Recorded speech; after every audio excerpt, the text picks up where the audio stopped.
నమస్తే అన్న. నమస్తే అమ్మ. మీ పేరు? గంగారెడ్డి, ఓకే. ఏ ఏరియాలో ఉంటారు? సైడ్ 1 ఎన్ఆర్ఆర్పురం కాలనీ. ఓకే. జూబ్లీ హిల్స్ నియోజకవర్గంలో రాబోయే ఉప ఎన్నికల్లో ఎవరు గెలిచే అవకాశం ఉందంటారు ఎక్కువగా?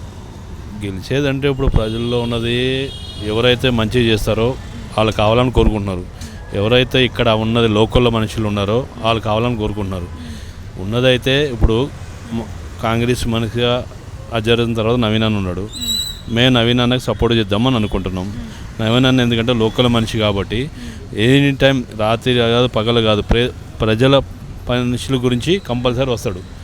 అందుకని మేము ఎప్పుడైనా ఫోన్ చేసినా ఏదైనా లోకల్లో ఉన్నవాళ్ళు ఇప్పుడు పబ్లిక్లో ఎవరైతే లోకల్ ఉన్నారో ఎవరైతే ప్రజల గురించి వాళ్ళు ఉంటారో వాళ్ళని ఎన్నుకున్నామో అని చూస్తున్నారు.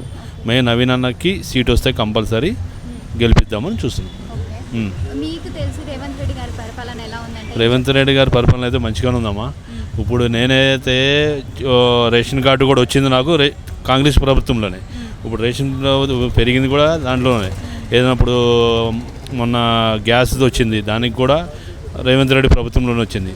ఇంకొకటి బస్సుది ఫ్రీ, అది రేవంత్ రెడ్డి. అన్ని స్కీమ్లు అయితే 3-4 స్కీమ్లు అయితే మాకు వచ్చినాయి. మా ఇంటికి కరెంట్ బిల్ కూడా మా ఇంటికి వచ్చింది, అది కూడా ఫ్రీగానే వచ్చింది. రేవంత్ రెడ్డి కరెంట్ బిల్ అయితే ఒక 700, 800, 900, 10 అది చెప్పలేం వాడిని బట్టి. అదైతే ఫ్రీ యూనిట్ 200 యూనిట్స్ వరకు అయితే ఫ్రీగా వస్తుంది. అది అంటే ఫ్రీ బస్ పెట్టారు కదా, మీ ఇంట్లో మహిళలకు ఎలా అనిపిస్తుంది? అంటే చార్జెస్ ఇవ్వాల్సింది వచ్చేది మీకు ఎలా అనిపిస్తుంది? ఏంటంటే ఫ్రీగా పెట్టినది మంచిదే. అది ఎవరైతే జాబులు చేసేవాళ్ళు లేని వాళ్ళకి గురించి ఆయన పెట్టిండు, అది వర్కౌట్. డైలీ తిరిగే వాళ్ళకైతే అవసరం లేదు, కానీ ఎవరైనా జాబ్ చేసేవాళ్ళు ఎవరైనా ఉన్నవాళ్ళు వెళ్తూ ఉంటారు పనులు, వాళ్ళకైతే మంచిగా ఉండదు అది. అది అంటే మళ్ళీ కూడా రేవంత్ రెడ్డి గారు వచ్చే అవకాశం ఉందంటారా? మేము రేవంత్ రెడ్డి గారు రావాలని కోరుకుంటున్నాం. ప్రజలకు లేని వాళ్ళకి పేదల ప్రభుత్వం అంటే కాంగ్రెస్ ప్రభుత్వం. దాని గురించి ఏంటంటే నెక్స్ట్ కూడా కాంగ్రెస్ వస్తే నెక్స్ట్ మంచిగా ఉంటుందని మా ఆశ. అంతే. మీ ఏరియా కొరకు ఏ సమస్యలు ఉన్నా కూడా ఎవరు వచ్చి పరిష్కారం చేసి సాల్వ్ చేసేవాళ్ళు? వాళ్ళు ఎక్కువ అయితే ఇప్పుడు కాంగ్రెస్ వాళ్ళే వస్తారు, మా కాంగ్రెస్ వాళ్ళే చేస్తారు. అది అది మీ కొరకు బీఆర్ఎస్ పరిపాలన నచ్చిందా లేదంటే రేవంత్ రెడ్డి గారి పరిపాలన? మా అయితే రేవంత్ రెడ్డి 100% రేవంత్ రెడ్డి అన్న పరిపాలన బాగుంది. అంతే. థ్యాంక్స్ అన్న.